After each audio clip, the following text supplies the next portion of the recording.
Introducing CitySoft's advanced workflows for Sage X3. Here is a standard Sage X3 purchase order workflow. This is the text that will be a part of the email. It uses plain text with a condensed look. In standard Sage X3, you cannot format the layout of the text.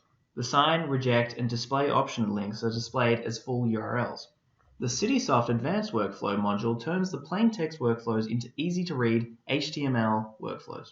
The sign and reject links are now displayed as an X for reject and click here to sign.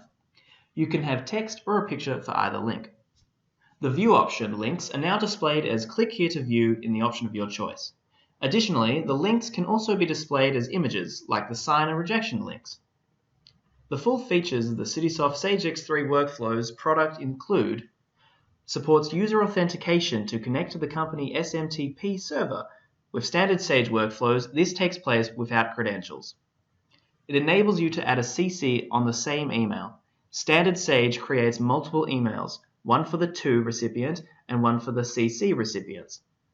It allows link replacements for sign or reject actions. Standard Sage creates the links using the URL that the user logs into the system with. It allows the use of HTML templates for the emails. Standard Sage is pure text. It allows the use of graphics or link replacement text on sign or rejection actions. Standard Sage only shows the full URL link. It allows the use of graphics and company logos anywhere in the message. To learn more about Sage X3 or our other product offerings, please contact CitySoft Consulting.